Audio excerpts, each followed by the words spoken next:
Here, come here, you can sit right there. How's that? Do you want to sit there? Yeah, good girl. Just do a little chill out there. Yeah, good plan.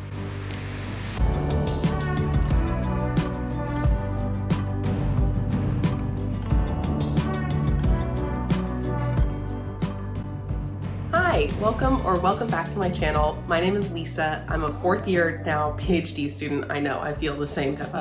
I'm a fourth year PhD student in HR and organizational behavior, and I like to talk about the human side of work on this channel.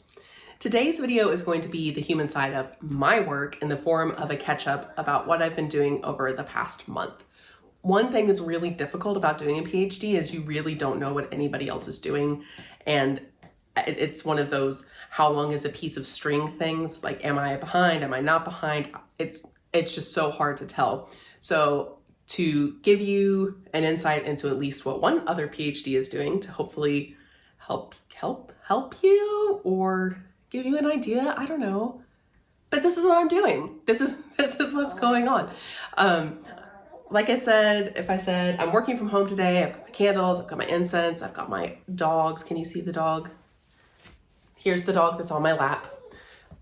The other dog is over there chewing. And yeah, I'm gonna try to just get into it, tell you the story without too many diversions so that I can get this uploaded with a minimum of editing, because one thing I found in September is that I displaced my activity into doing YouTube things a lot when I could have been doing work things, but you know, we move, it's fine.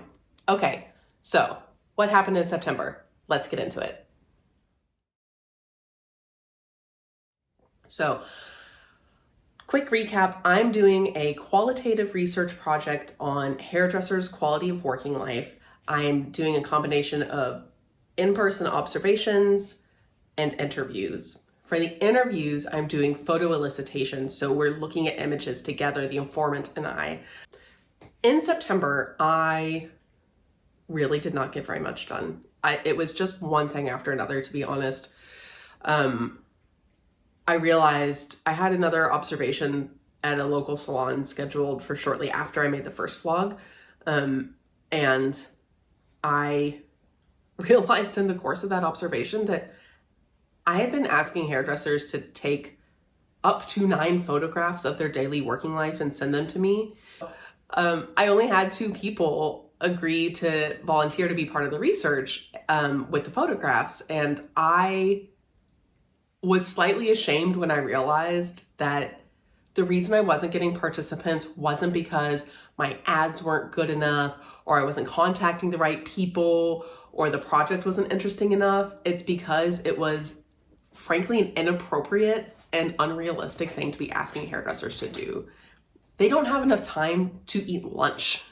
They have to really consciously schedule in toilet breaks for themselves, right? Like, they don't have, and then they work with their hands. They don't have to, because I had thought, oh, well, they have their phones with them because they take pictures of the hair that they're doing and stuff. So it'll be so easy for them just to whip out a phone and take a quick snap. That's not easy. That's a big ask, which I realized in the observation I had. I can remember the moment so vividly, standing there and watching this fella cut this lady's hair, and they were having this nice chat, and I just thought, there's no way this can happen. I've just got to change. And so that was hard, because I did feel to some degree, I did feel a bit ashamed, because I felt like I hadn't been empathetic enough with the community that I want to study. I hadn't understood their issues well enough, which of course, that's part of the point of doing research, is understanding things, but I did feel like it just didn't feel great. I like to be a considerate and kind person, and I felt like, not that I had been unkind, but that I just hadn't been as considerate as I could have been. So that was a real blow, because that was a big change to the research, even though the only reason I had decided to incorporate photographs in the first place was because of COVID, and I couldn't get in to do the observations. So initially the photographs were kind of a substitute for the observations, but now they've grown to become a really interesting and key part of the study. So I knew that I couldn't do the photos, like I had intended to do the photos, but I didn't want to not do the photos. So my first idea was like, that's fine. I will just take screenshots of Instagram photos. Like, well, actually my first thought was like, I can just use stock photos. And then I thought, no, because stock photos are generated by other people. So I'm doing my interview style that I'm doing is essentially open interviews. I think probably people will quibble and say they're semi-structured, but it's an open interview in that I come in with like a bare minimum amount of questions that I want to ask. So the questions I ask are, can you tell me a bit about how you got into hairdressing? Is there anything that we didn't cover that you think is really important that you want to talk about? And then I end with, what's your very favorite part about your work? Like, that's it. It's 3 questions, and the whole rest of it pretty much is just me listening and asking questions based on what they talked about. And that's important to me because I don't want to come in. Pippa, can you stop doing that with your feet? Thank you. I don't want to come in with a semi-structured interview. Come here. No? Okay. Hi. This is why I don't work from home. A semi-structured interview, usually you'll come in with a longer list of questions, and it's semi-structured in that you can definitely follow where people go, but you bring it back to your list of questions, which is a perfectly, like, there's nothing wrong with that as a method of interviewing, except that it doesn't fit with the research paradigm, the research philosophy I'm using. I really want to get back to the things themselves. So I want to hear what hairdressers find important, not look at what academics have said workers in general find as important, and then ask hairdressers, do you think these things are important, right? Because it just generates different things. So I thought, well, but if I use stock photos, then that's almost like me just doing a visual form of a semi-structured interview, which is not what I want to do at all. So I rejected that. I was like, no. I want photos that are generated by the community. So I thought, great, easy peasy. I'm just gonna take screenshots off Instagram.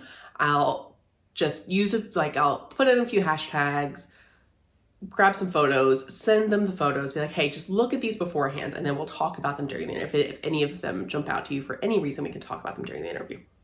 I was completely convinced that that was exactly what I was gonna do for days, to the point that like I pulled all the photos, I put them all together, I made sure I got all the links and the dates and did all the, like, I created the proper references for these screenshots I had taken. I even sent them to one participant before I realized that I couldn't do that because I would have to then amend my ethics application, because there's ethical issues with using found. It genuinely, I think this is a case where the ethics process and data protection stuff and individual content creation hasn't like quite caught up with traditional media. If I had wanted to use photos from like a magazine, like a hairdressing magazine, I could have done that without any kind of ethics approval, without any questions. I would have had to contact the magazine if I wanted to reproduce those photographs in an academic publication to get the proper licensing. But other than that, like, that's it. And that's not that big a deal. And I wouldn't have to do any kind of special ethics approval. So I had initially thought, well, if I'm using hashtags that people have put on their publicly available Instagram photos so that people can find and see their photos, like, as a person who uses Instagram, I'm like, yeah, like that's what hashtags are for, right? It was just going to be a big can of worms. I couldn't do it. And then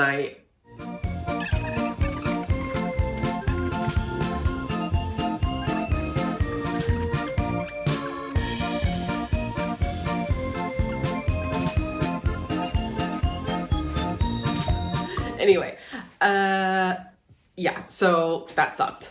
So I couldn't ask people to take photos for me because that was unrealistic. I couldn't use community generated photos because that would be a whole new ethics application, and I have 12 months of funding left. I do not have time for more ethics back and forth, which is something I will get to shortly. So I had to do something. So I decided in the end, I am using stock photographs. My favorite thing that an informant has said to me so far, actually earlier this week in an interview, somebody said, when I said, have you had a chance to look at the pictures? Did any of them jump out to you? And then he said, okay, I'm gonna be really honest. The first thing I thought is, these are really shitty stock photos. And I just laughed. I was like, yeah, they are. They're stock photos. Like, they're taken for a very specific purpose, and that purpose is not genuine representation. Like I had to try really hard to get a wide variety of people and ages and things in those photos, because you will not be shocked to learn that stock photos skew young and white. So yeah. Anyway, so as soon as I dropped the requirement for people to take photos and made this Instagram post, I got a bunch of people coming through and saying, hey, I would be interested. But that happened the last week of September. And I realized like the second day of September that I couldn't do that. So there was a long period in between where I was just in a funk. I was just in a state. It wasn't going well. The data gathering wasn't going well. The funding stuff is stressful. I had a meeting with a woman in my chain of command who can help do things. And so like I've taught the funding thing, like we're working on it. Basically the issue with the funding thing is just that I got an automatic COVID hardship extension on my enrollment, but not on my funding because of a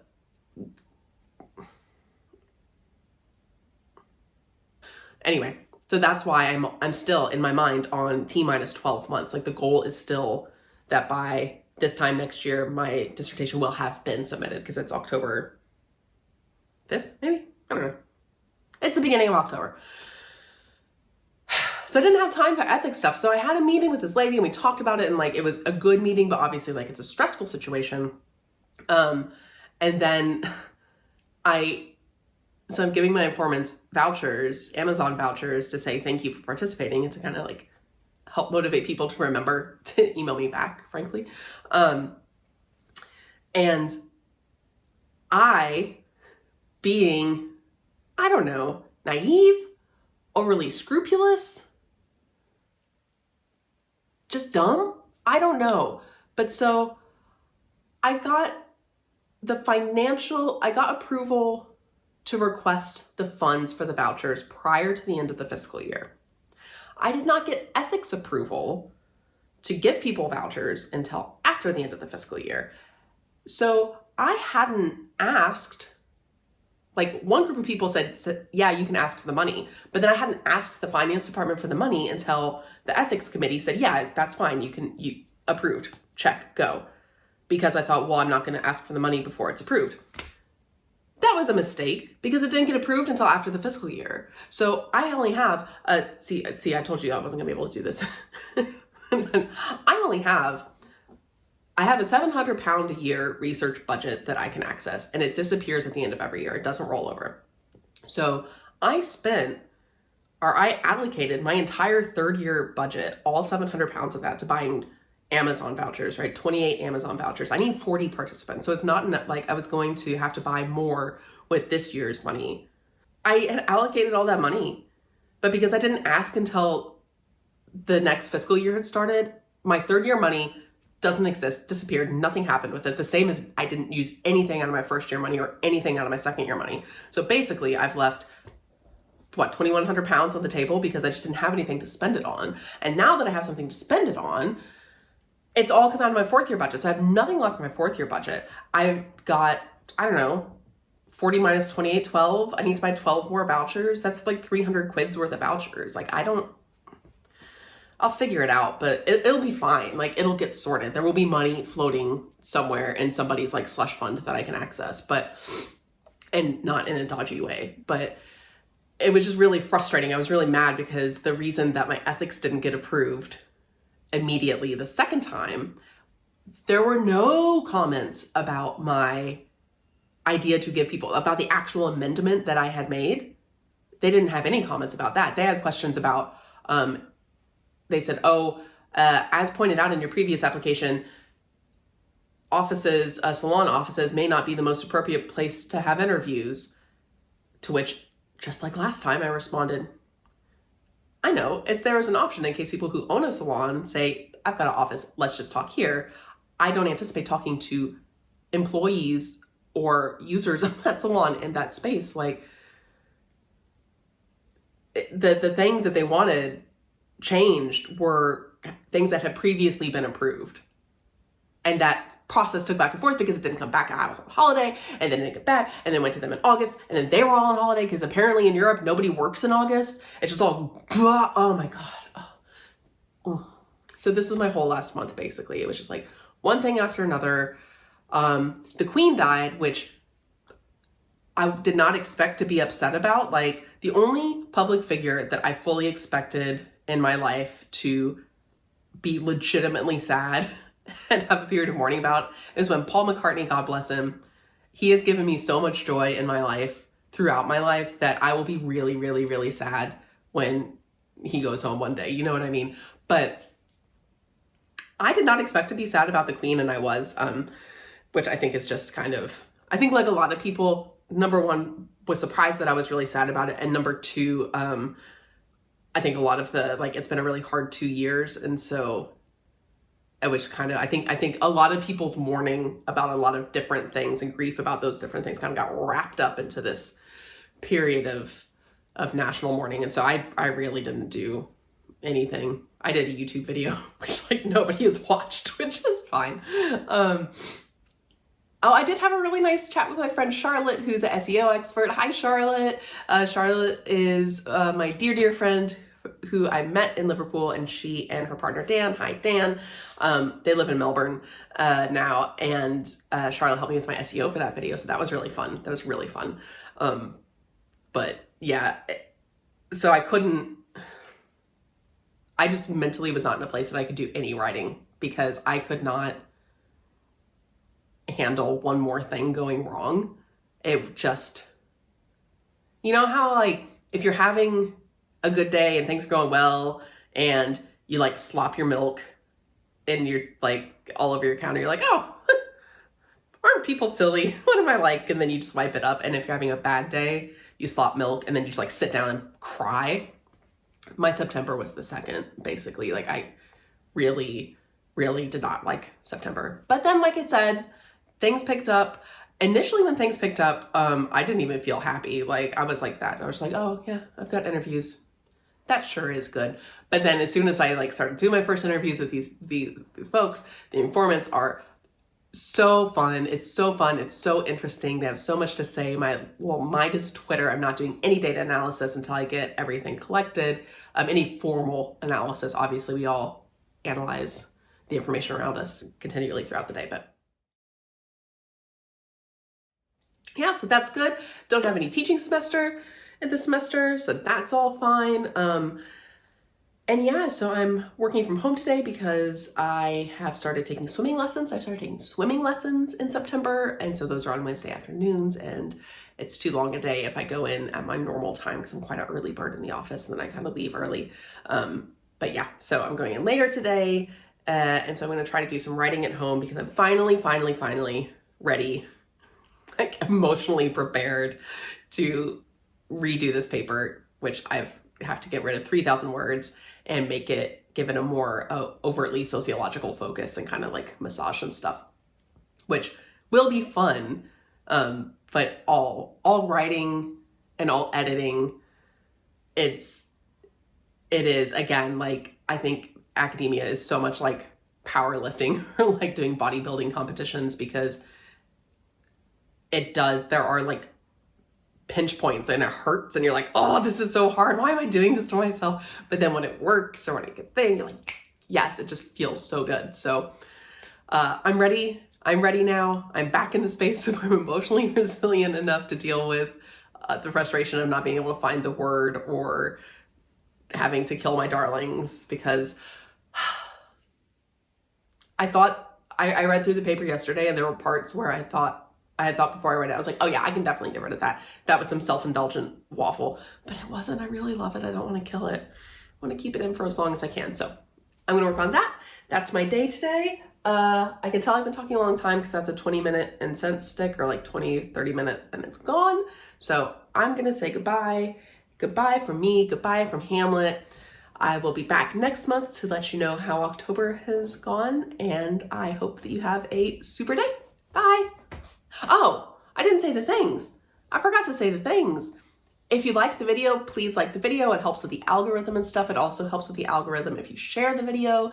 And of course, if you subscribe, because the point of this channel is I'm building it up now. I'm gonna help people now, right? Obviously, like I want everything to be helpful and maybe interesting or entertaining, but it's a future research outreach tool. So I really wanna, if I can build up my subscribers and stuff, you know, it all helps. It's all a thing. It's all a thing. I'm not trying to make it a side hustle. I'm trying to make it a useful